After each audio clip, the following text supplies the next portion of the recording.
Baru-baru ini viral rekaman video yang memperlihatkan momen 8 pejabat Riau diberi mobil listrik.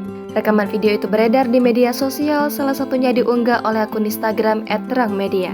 Dikutip dari kompas.com, pemerintah Provinsi Riau membeli mobil listrik Toyota BZ4X untuk kendaraan dinas 8 pejabat.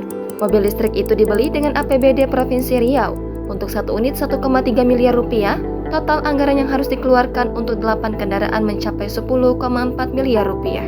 Kedelapan pejabat yang mendapat mobil listrik adalah Gubernur Riau, Wakil Gubernur Riau, Sekda Riau, dan Ketua DPRD Riau.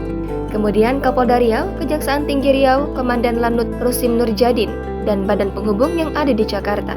Gubernur Riau, Syamsuar, menyampaikan pembelian mobil listrik untuk dinas ini berdasarkan instruksi Presiden Joko Widodo.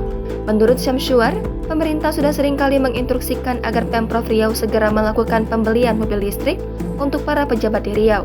Pengadaan mobil listrik ini, kata Syamsuar, juga sejalan dengan program Riau Hijau sebagai upaya pemerintah mengurangi emisi karbon.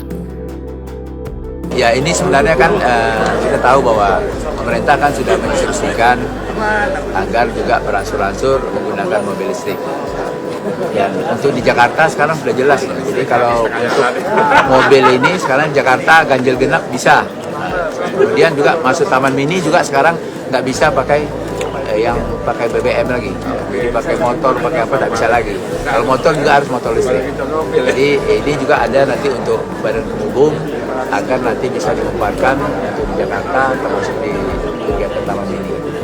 Jadi sebenarnya ini program bukan hanya program Riau Hijau ya, tapi kan ini sebagai upaya kita agar mengurangi emisi. Dan kita tahu bahwa polusi dari asap ini juga punya pengaruh. Di samping juga ini juga karena Jangan lupa subscribe, share, komen, dan like ya.